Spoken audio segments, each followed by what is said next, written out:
Hello everyone, आप सभी का एक बार फिर से स्वागत है हमारे यूट्यूब चैनल पर। दोस्तों, क्लर्क भर्ती से जुड़ी न्यूज़ है। जो पिछली क्लर्क भर्ती थी उस पे जो कोर्ट केस हुआ था, कोर्ट केस के बाद बच्चे जीते थे और नई ज्वाइनिंग हुई थी और कुछ पुराने जो लगे हुए कैंडिडेट थे उनको भर्ती से बाहर किया गया था, उनसे जुड़ी जो है ये न्यूज़ है। वीडियो अच्छी लगे तो ज़्यादा से ज़्यादा शेयर कर दीजिएगा और चैनल सब्सक्राइब कर लीजिएगा। दोस्तों, हरियाणा सरकार ने HSSC के क्लर्क पदों के संशोधित परिणाम से बाहर हुए उम्मीदवारों के लिए अस्थायी पद जो सृजित करने का फैसला किया है। यानी अस्थायी तरीके से इनको जो है लगाया जाएगा, या एच कैरन के तरीके से हम बोल सकते हैं उसी में। क्योंकि दोस्तों, इन जो छात्रों को हटाया गया था, लगभग 300 के राउंड ये छात्र थे, तो इन्होंने भी जो है ना कोर्ट केस वापस किया हुआ था।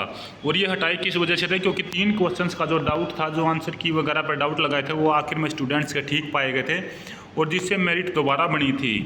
प्रशासनिक सचिव हाईकोर्ट में दायर करे जवाब दावा। हरियाणा सरकार ने उन क्लर्कों के लिए अस्थायी पद सृजित करने का फैसला किया है जो हरियाणा कर्मचारी चयन आयोग के संशोधित परिणाम में बाहर हो गए थे।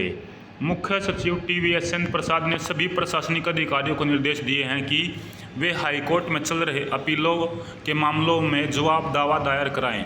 मुख्य सचिव ने बुधवार को जारी निर्देशों में कहा कि हरियाणा कर्मचारी चयन आयोग ने 3 सितंबर 2020 को क्लर्क पदों का परिणाम हाईकोर्ट के 25 अप्रैल 2022 के आदेशों की पालना में 23 जून 2022 को संशोधित कर दिया था। ये 2019 क्लर्क की भर्ती है दोस्तों, जिसके कारण पहले से अनुमोदित या नियुक्त उम्मीदवार जो बाहर हो गए थे और इन बाहर हुए उम्मीदवार ने हाईकोर्ट से 6 जुलाई 2022 को स्टे ऑर्डर प्राप्त कर लिया था।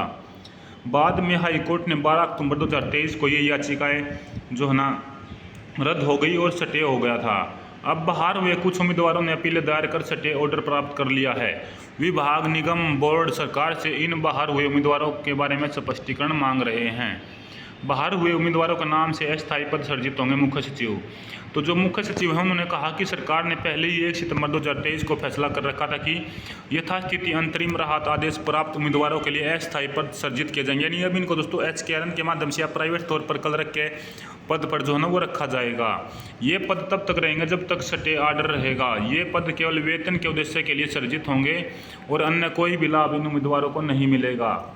इसके बाद राज्य सरकार ने फिर विचार किया कि केवल अंतरिम राहत प्राप्त करने वाले उम्मीदवारों के नाम से ही अस्थायी पद सृजित होंगे, जबकि जो प्रशासनिक सचिव हाईकोर्ट में दायर अपीलों के मामलों पर भी जो है जवाब दावा दायर करेंगे।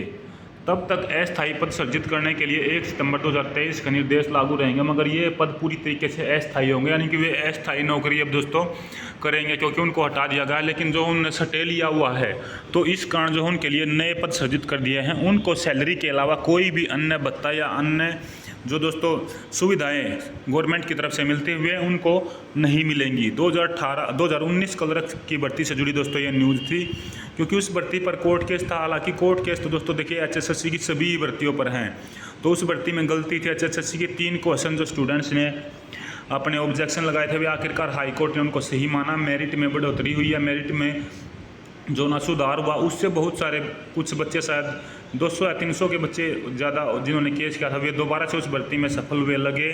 और जो 200-300 बच्चे निकाले गए थे भर्ती के तौर पर, जिनको कि उस मेरिट लिस्ट के कारण बाहर हुए, उन्होंने वापस कोर्ट केस लिया, स्टे लिया भर्ती पर, और अब वे अस्थायी पद पर नियुक्ति उनकी रहेगी। सिर्फ सरकार की तरफ से उनको सैलरी मिलेगी, कोई अन्य भत्ते वत्ते नहीं मिलेंगे। और जब इस भर्ती का पूरा फैसला हो जाएगा तो हो सकता है उन्हें हटाया भी जा सकता है उन अस्थायी पदों से। तो ये न्यूज़ थी। वीडियो ज़्यादा से ज़्यादा शेयर कर दीजिएगा, चैनल सब्सक्राइब कर लीजिएगा। धन्यवाद। जय हिंद, जय भारत।